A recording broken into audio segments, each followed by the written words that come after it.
All right, man, peace. So coming into this season's 2018 NBA playoffs, I thought that the New Orleans Pelicans versus Portland Trail Blazers series was going to be very close, very competitive, and would go 7 games. I thought that Portland would probably win in 7 games because I wasn't quite sure if the Pelicans would be able to get the backcourt play to nullify the Portland Trail Blazers, even though the New Orleans Pelicans had the best player in Anthony Davis. Well, not only did the backcourt for the New Orleans Pelicans match the Portland Trail Blazers, they transcended them by a large degree.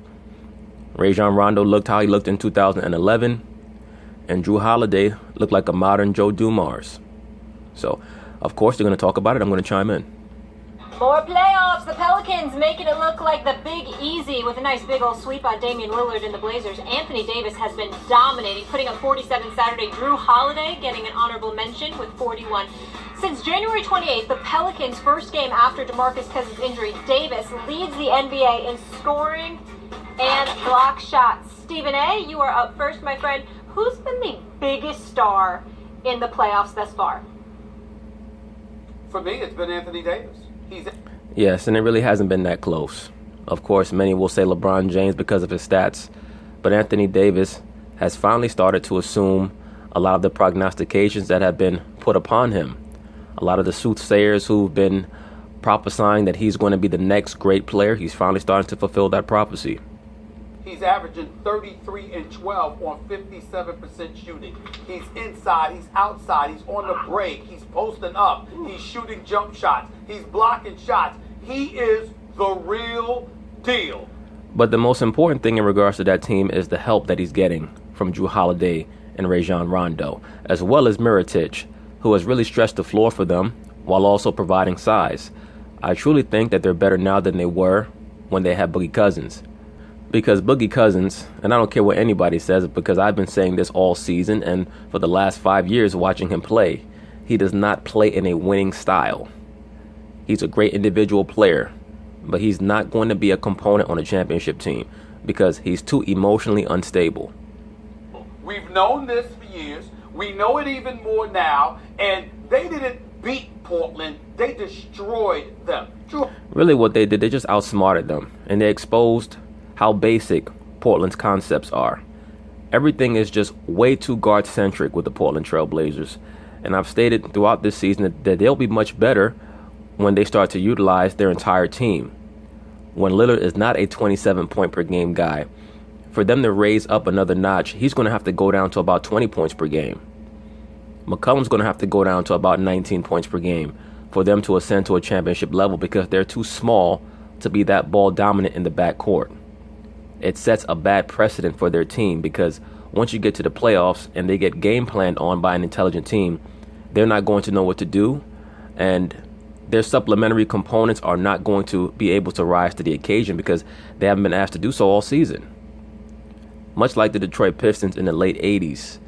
Throughout the early to mid 80s, Isaiah Thomas was averaging 22 and 12 assists, but it was only when those averages went down to 18 and 8 that they became a championship level team. Jrue Holiday had obviously a lot to do with that because obviously the engine for the Portland Trail Blazers is my brother Damian Lillard, and Jrue Holiday just gave it to him. Just shut him down. Just shut him out. Put him in handcuffs for crying out loud. Well, they game plan for Damian.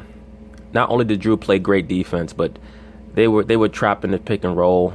They were double, triple teaming Damian Lillard, and he wasn't quite sure what to do because when you don't have a ball movement offense, when you're so one-on-one oriented, and you get game planned on for the playoffs once again, many of these players don't know what to do. Damian Lillard wasn't the same all season long. C.J. McCollum dropped 38 in Game 4. It still wasn't enough because of the way Jrue Holiday performed, as well as Anthony Davis. But Anthony Davis, a model of consistency, a post presence, a wing player, an above-the-rim player, a fast break player, and everything in between. The real deal, without question. He has been the star in these playoffs. I agree. And most importantly, Anthony Davis and Joel Embiid have set themselves apart from the rest of the big men in the NBA.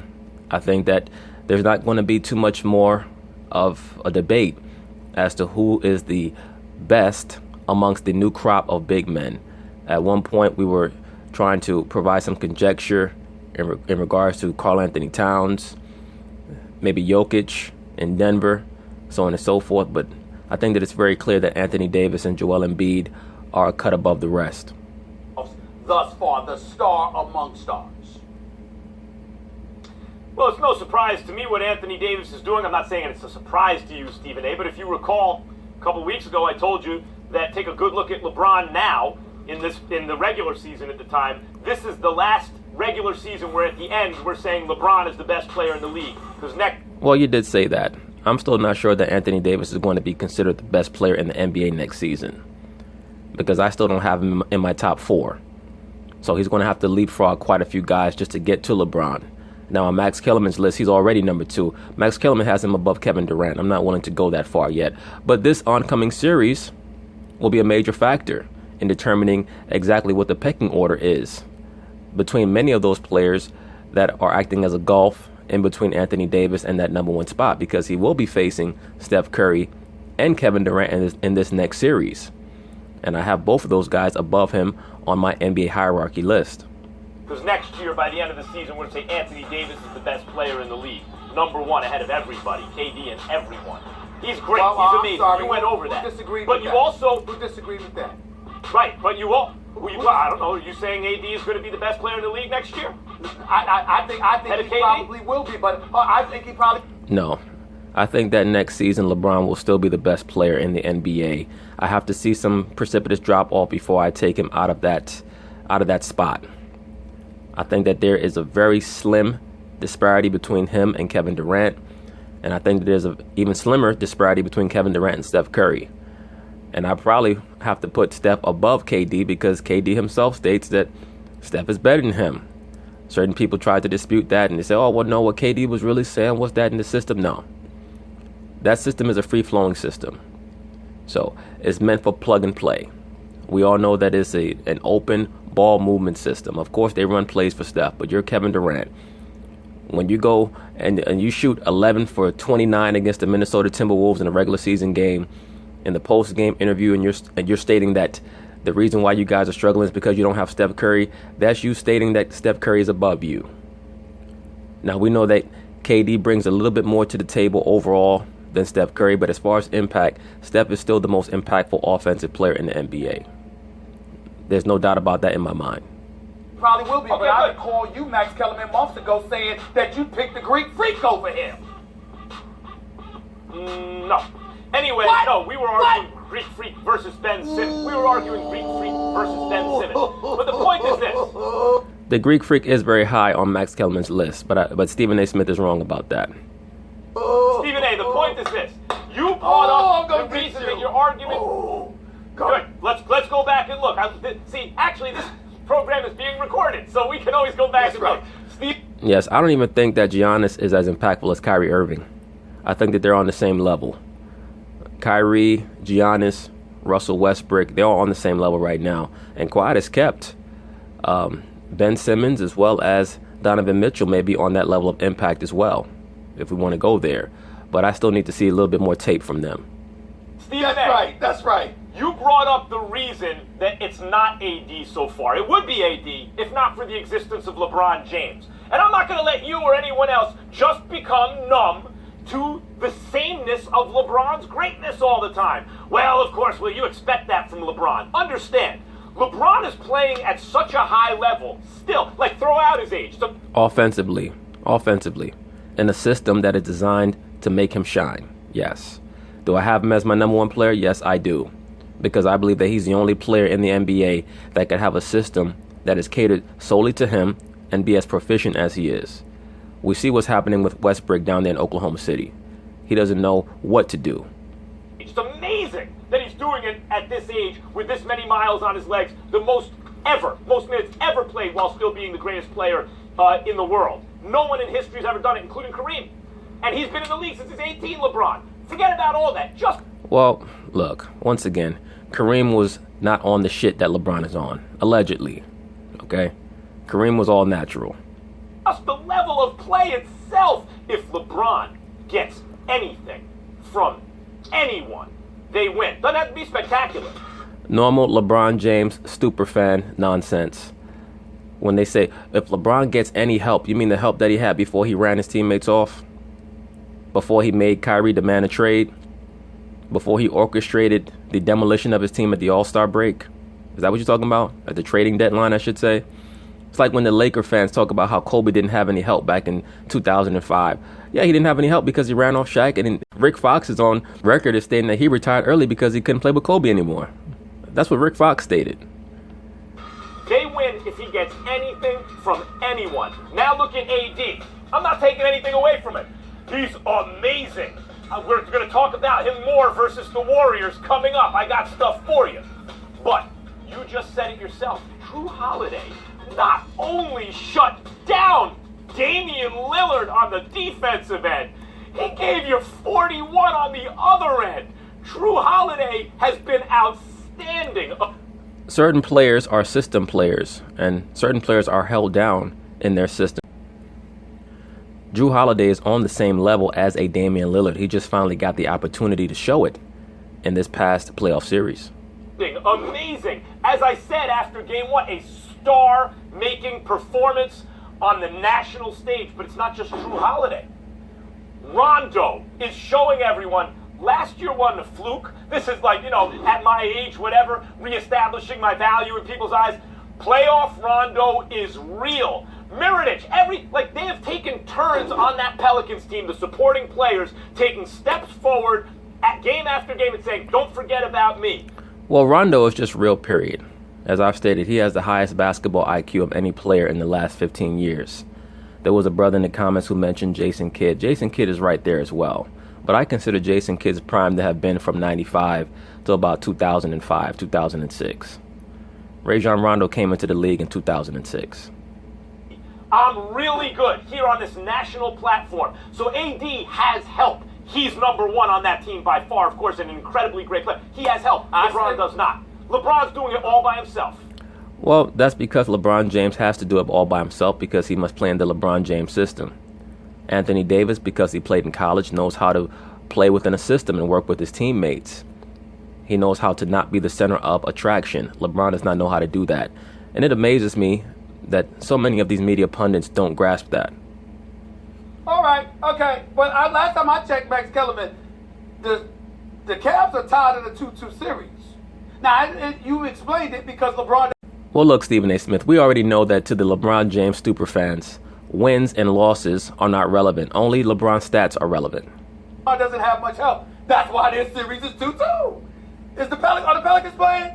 I think they handled their business against the number 3 seed in the Western Conference. Okay, so what I'm trying to say to you is the points that you make articulate why the Cavs are stuck in a 2-2 series, whereas the Pelicans are over with and done with their first round series because Anthony Davis, that superstar, acted like a superstar. He had additional help, no doubt, but he showed up like a superstar is supposed to. So you try to tell me they're 4-0, they sweep the number 3 seed, they are waiting for the reigning defending NBA champions. You are on the record saying how that team is going to give the Warriors the business, but we're supposed to ignore all of that because LeBron James is in a 2-2 series? Really? I mean, come on now. This is why, man. Hold on, let me help Max out here. This is why the Cavaliers love you. By the way, there are members of the team that love you. They want me to tell you that. They love you, Max Kellerman. The LeBron representative, that Max Kellerman's a special guy. We like Max. You understand? You the new brother. You know what I'm saying? Handle your business. All right, that's fine. You the brother from another one. You're the brother. Please, they all don't stop. Real recognize real. That's why. Well, you to say, Real recognize real, homie. Well, you the same one saying the rest of them don't have a game. So which one is it? Exactly, sir. Thank you. But look, all the Cleveland Cavaliers are the prime members of the LeBron James fan club. They have to be. If you don't bow down to LeBron James, he'll have you traded. Is it?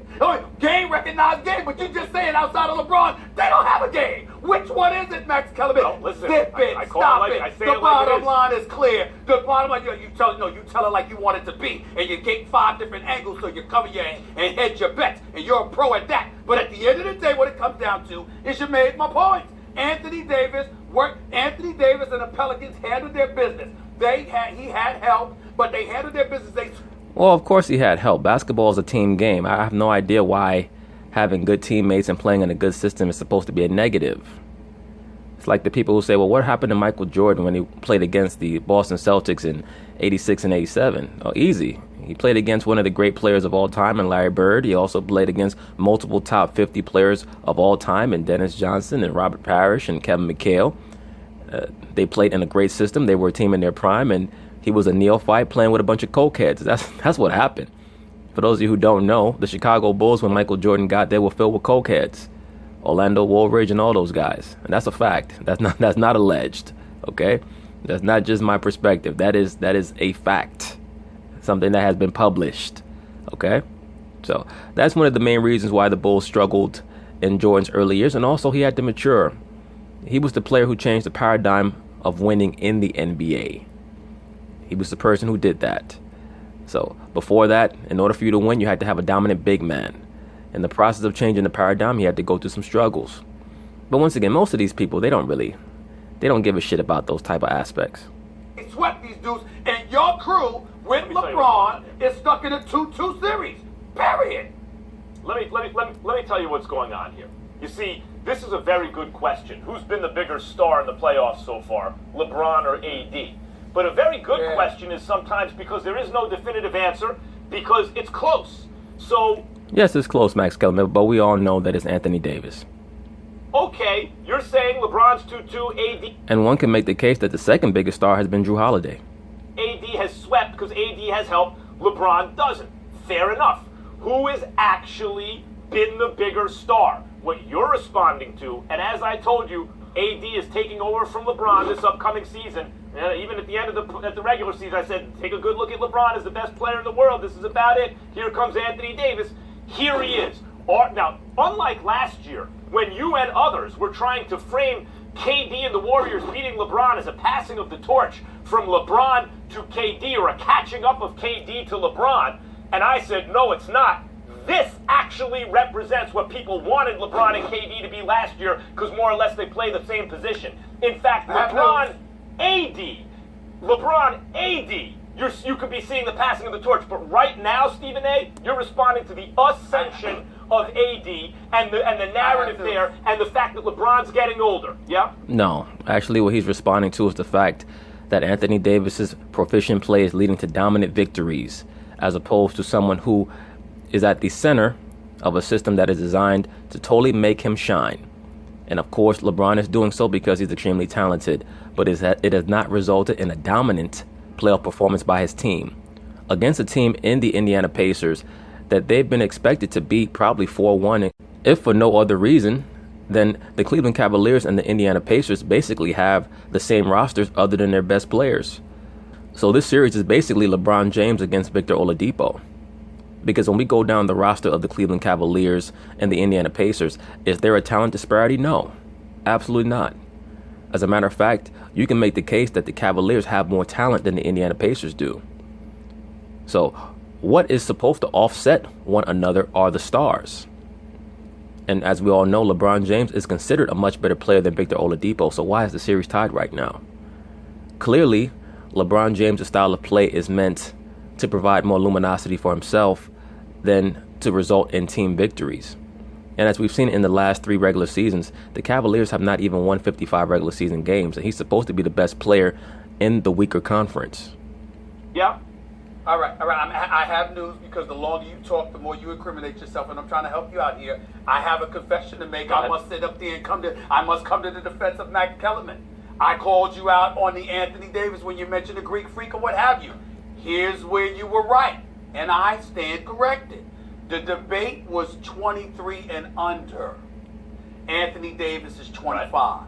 So he was not a part of that debate, which means that I was wrong for calling you out about the Greek Freak when you talked about wanting a younger player. Stephen A. Smith, I can't believe you had the audacity, the temerity, the unmitigated gall to call this man out. Remember, Max Kellerman is a so-called Jew. He could have you fired tomorrow. And you picked the Greek Freak. Anthony Davis was not a part of that conversation because the conversation entailed 23 and under. I stand corrected. Now, let me tell you something else while you're on the topic. My bad. While you're on the topic, I hate to do this, but I will now articulate something in your defense, Stephen A.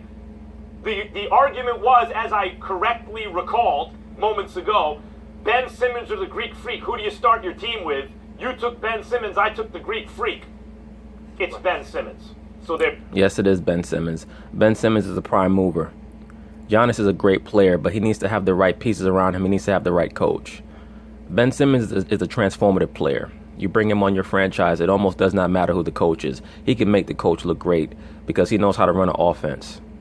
So there you have it. Oh, this is so big of you. What a special moment, both of you. It's a special moment. It is. I'm touched too. Special Should I get a very mine? special episode of First Take. Hold on. Molly Caron, don't tap your forehead too hard with that Kleenex. Might be 2 or 3 layers of makeup that come off your face. The Pelicans are just the third team seeded 6 or lower to sweep a series in a best-of-7. AD continuing to solidify himself as arguably the best player in the game and not named LeBron James. Meanwhile... But anyway, that's it on that topic. Congratulations to the New Orleans Pelicans. That was a big breakthrough for their franchise as well as for Mr. Anthony Davis. So, as many of the NBA pundits are starting to understand, and as I've stated a long time ago, the NBA does not need LeBron James. They have some great young stars to build around and to market. But anyway, peace.